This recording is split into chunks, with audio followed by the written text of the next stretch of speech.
उत्तर प्रदेश में होने वाले उपचुनाव 20 तारीख को हो गए। चुनाव संपन्न हो गया, वोटिंग खत्म हो गई। अब 23 नवंबर को नतीजे आएंगे।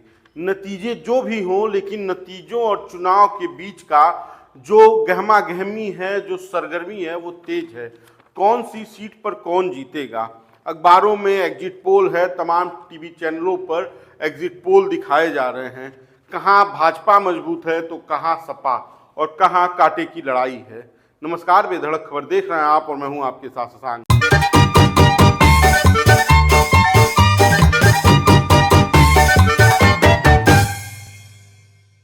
उत्तर प्रदेश में चुनाव खत्म होने के बाद एग्जिट पोल से सब लोग यह अनुमान लगा रहे हैं कि किस सीट पर किस पार्टी का समीकरण मजबूत है। खैर, एग्जिट पोल अखबारों से लेकर टीवी चैनलों तक चल रहा है, तो उन्हीं सभी एग्जिट पोल के एनालिसिस पर हमने भी एक आंकड़ा बनाया है और हमने सोचा कि इस आंकड़े को आपको बताया जाए। आंकड़ा क्या है? उपचुनावों में कल 5 बजे तक 46.55% मतदान हुआ।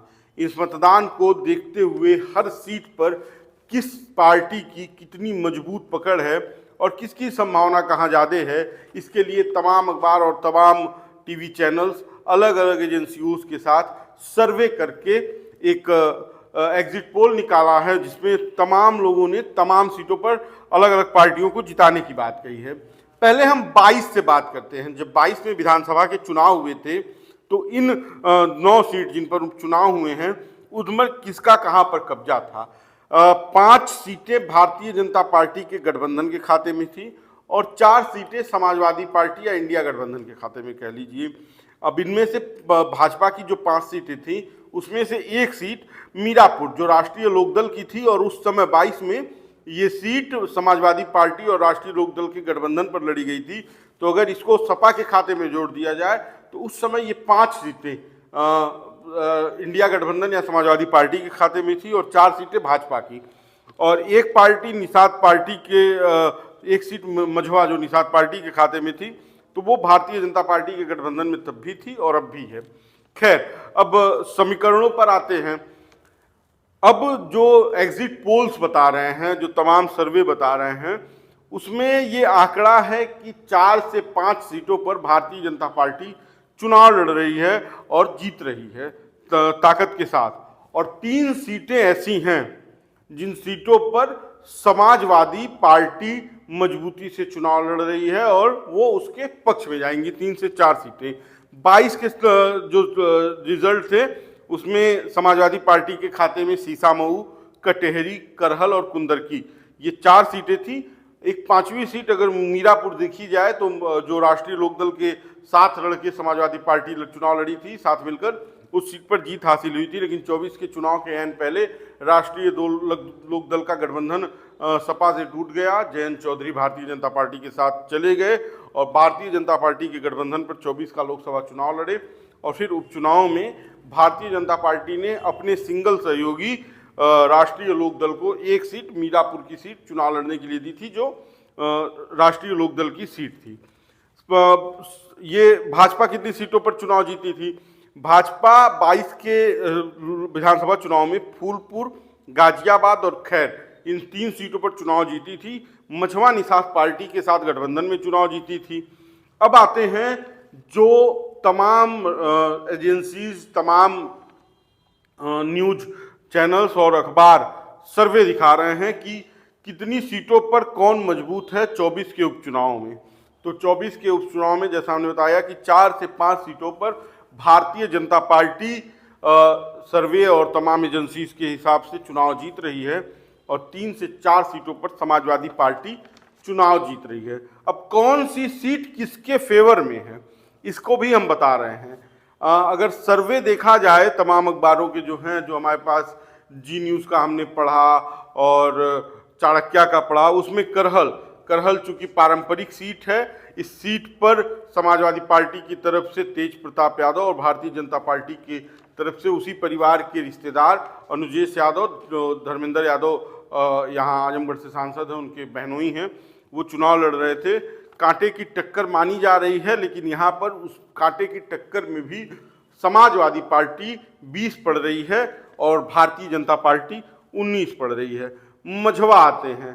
मझवा निषाद पार्टी के साथ भारतीय जनता पार्टी ने गठबंधन में 22 में चुनाव लड़ा था और यहाँ से विनोद बिंद विधायक हुए थे। जब 24 का लोकसभा चुनाव आया तो भारतीय जनता पार्टी ने विनोद बिंद को अपने सिंबल पर चुनाव लड़ाया भदोही से और वो सांसद हो गए। इस सीट पर उपचुनाव हुआ और इस चुनाव में भाजपा और सपा की लड़ाई है, लेकिन भाजपा यहाँ पर मजबूत है। सुचित्रा मौर्य यहाँ पर भाजपा की प्रत्याशी हैं और ज्योति बिंद सपा की। जो सर्वे हैं, जो एग्जिट पोल है, जो लोगों का ओपिनियन पोल है, उसके हिसाब से मझवा में भाजपा मजबूत है।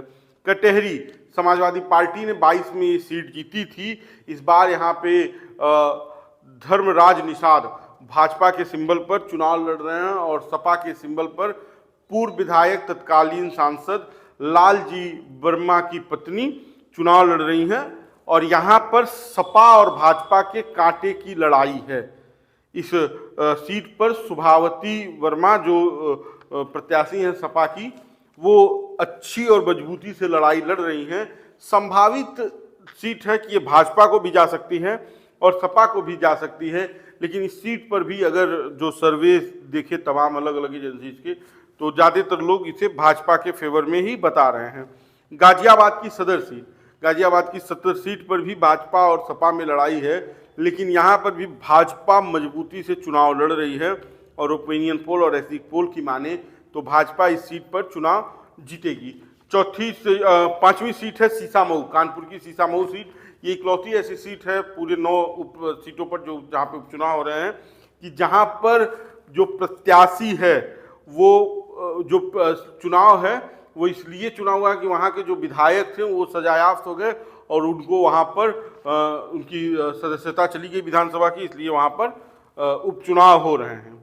इस सीट पर सपा और भाजपा की कांटे की लड़ाई है और समाजवादी पार्टी मजबूत है। इस सीट पर कल भाजपा के प्रत्याशी सुरेंद्र अवस्थी धरने पर बैठ गए थे कि प्रशासन उनकी सुन नहीं रहा है। अब छठवीं सीट पर आते हैं कुंदरकी पर भाजपा और सपा में लड़ाई है और यहाँ पर भी भाजपा मजबूती से चुनाव लड़ रही है। खैर पर आते हैं, अलीगढ़ की सीट है, मुस्लिम बाहुल्य क्षेत्र है और खैर में भारतीय जनता पार्टी और सपा की लड़ाई तो है, लेकिन समाजवादी पार्टी यहाँ पर मजबूती से चुनाव लड़ रही है। भाजपा से कांटे की लड़ाई है। अब देखना यह है कि निर्णय किसके पक्ष में जाता है, लेकिन ओपिनियन पोल की माने तो यहाँ पर समाजवादी पार्टी मजबूती से चुनाव लड़ रही है। मीरापुर राष्ट्रीय लोकदल यहाँ पर चुनाव दोबारा लड़ रही है। 22 के चुनाव में जैसा हमने आपको बताया कि समाजवादी पार्टी की गठबंधन पर चुनाव लड़ रही थी, यहाँ पर भी सपा और राष्ट्रीय लोकदल में कांटे की लड़ाई है, लेकिन Rashtriya Lok Dal opinion poll exit poll के अनुसार अभी मजबूत है, यानी कि ये सीट भी भाजपा गठबंधन एनडीए के खाते में जानी है। 9वीं और आखिरी सीट इलाहाबाद गंगा पार की सीट फूलपुर महाकुंभ लगने जा रहा है और यहाँ पर भी सपा और भाजपा में भारतीय जनता पार्टी मजबूती से चुनाव लड़ रही है। तो ये तमाम एग्जिट पोल के हिसाब से निकले हुए आंकड़े हैं जिसको हमने आपको बताया। आप इस पर क्या राय रखते हैं हमें कमेंट बॉक्स में बताइए। बाकी का 23 तारीख को परिणाम आएंगे और ये सामने आएगा कि किसकी खाते में कौन सी सीट गई।